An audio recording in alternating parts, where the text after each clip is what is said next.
BOFURI seems to be quite successful in this winter anime season. This is a dilemma for me, because even though I enjoy action anime with a female lead, I know that many others despise such shows. I'm a huge fan of all girls show as well, despite the fact that many consider them boring or pointless. BOFURI seems to focus on the female characters of this virtual game world, and it is still a pleasant surprise to see how much support was given to this particular title. I think this calls for a celebration. Now, the original full name of the show is too long and uninteresting for me to mention. I will write it in the description though. But anyway, what's up with these long titles lately? Can't you make them more on point, I don't know, Extreme Shields Defense Lolly or something? Oh well. As I said before, this is my type of show, and I'm glad it enjoys popularity and success at the moment. I usually watch the dub version, so right now I'll only express my thoughts on the first 3 episodes. I'll give you my first impressions and a short summary of what I think about this anime. First of all, this virtual reality game our protagonist is playing at the moment is called New World Online, which is dangerously close to Sword Art Online, which is the title that made this alternative game world genre so popular that as of late we seem to be getting 2 or even more entries with this particular concept nearly every season. Well, I guess this was the most basic and generic name to an alternative reality game world, so I will let it pass. Our main character is a beautiful petite teenage girl that seems to be really enjoying playing video games with her equally attractive friend. Now, this concept is less believable than the world generated by the VR headset, but yet again, I'll let it pass. The premise of the show is that our film protagonist does not want to get hurt, so she is awfully cautious and has a shield. Besides, I don't want to get hurt, so I should just avoid getting hit, right? I think I know where the inspiration for this anime came from. Despite these obvious similarities, I consider the title to copy more or less the structure from the 2018 release. That time I got reincarnated as a slime. The way she acquires skills so flawlessly, and how she becomes overpowered after encountering a dragon, appear to be elements taken straight from that show. As I was saying, the main character is a frail little girl, therefore she puts all her skills into vitality and defense. Well, might as well put everything straight into defense. There, that should do it. Little did she knew that by doing so, it would be at the detriment of her flexibility and movement.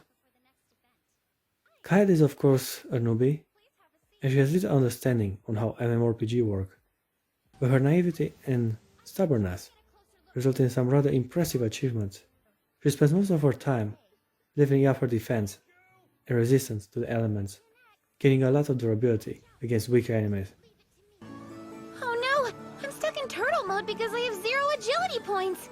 However, once she challenges a dragon, she gains some pretty high stats alongside with some rare equipment.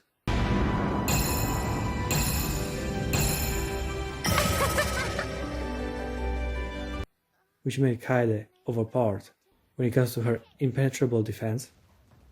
While our protagonist is starting to understand New World Online, her best friend is sadly absent due to being forced to study for the upcoming exams. She said I gotta focus on studying, so for tonight, I can't. This in the end results with Kaede having a bit of an advantage in experience over her companion. The main cat is a bit too insecure and frail for me to consider her a warrior. She's so cute and naive, would probably work best as a healer, but I should decide to go with her as a courageous and fearless adventurer, which created an interesting contrast between her fighting spirit and personality. I guess this all works, as most enemy cat encounters at the beginning are rather cute-looking monsters. She's a way different first experience than the guy from Arifureta, that's for sure. I mean, even comparing the bunnies, I can see a clear difference in difficulty. This doesn't hurt one bit!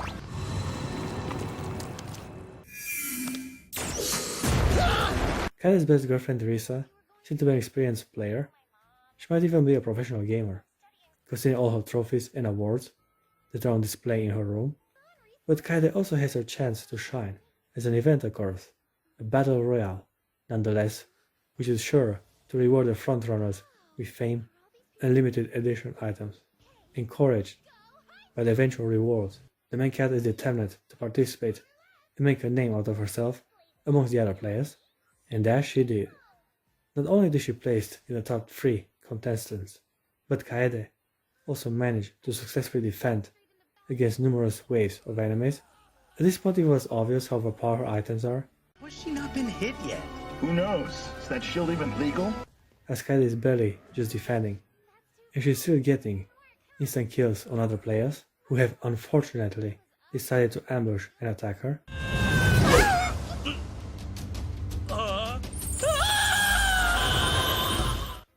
However, as it is later on revealed, defense ain't the only fighting aspect she has the upper hand in, as even her attacks have devastating effects in the ranks of the enemy forces.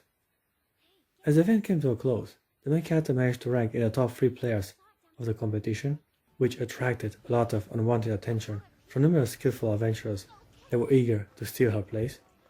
Now the top 3 players are Kaede, or Maple as she has called herself in the game, followed by Dread and Pain. Dread is a pretty cool but nerdy name in my opinion. I guess the guy looks the part and seems to be a nice and easily approachable guy. I can't believe you don't know my name. I'm Dread, and I came in second. Pain is a totally different story, however. There's lots of talks of this mysterious player that calls himself Pain. The guy's a legend. Now, given anime history, this nickname is usually given to some pretty powerful katas. So far we only hear rumors about his strength, as he yet to make full appearance on the battlefield. According to my deductive skills, I say he's a handsome narcissist that is so full of himself that he does not even bother to show his face to the audience. After the event came to a close, Kaede's best friend Risa has finally scored well enough in her exams to be allowed to log in and take part in the main adventures of the new World Online game. They seem to be getting along pretty well. These two have obviously been good friends for a long time now. Yo! Risa! Good morning, Kaede. How's stuff? You having fun? And given their in-game stats, it was perfect for them to team up and form a party, while Kaede is stuck in turtle mode. Risa, or should I call her Sally, because that's her in-game avatar name, It's bad form to use real names.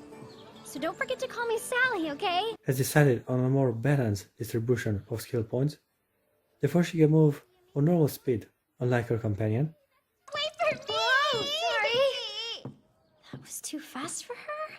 First quest they decide to fulfill together is acquire materials for a brand new shield for our protagonist, as she wishes to even the planes a bit, to be able to acquire skills designated only by getting harmed by an opponent. A shield? I guess if you brought me all the materials, I could make you one. And here they are, the two girlfriends finally reunited in this virtual world, running towards the realm of fun and adventures. Whenever someone issues a challenge like that, it just fires me up even more! I kinda like how lighthearted this whole show seems to be. Most anime of this genre tend to get a bit dramatic and even dark, presenting the brutality of being an adventurer. I'm looking at you, Arifureta, and Goblin Slayer. Here, however, everything seems to be harmless and in harmony. I appreciate this peaceful and character-driven take on the action genre. It makes the show a lot more fun and easy to watch and enjoy.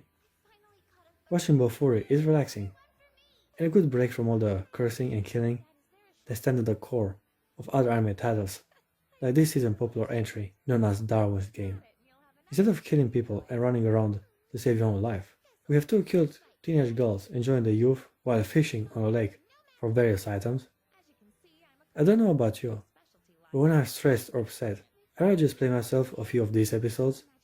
Of all the other titles of this winter, I'd say only Plunderer has found the right balance between a comedy and an engaging action epic. Also, it's kinda interesting how this anime has so many girls in the spotlight, while most girls are in the background. Considering that this is a game world setup, works for me, that's for sure. I see this as a win-win situation. The show represents some female gamers, and guys like me get to enjoy staring at some tight girls making out with each other.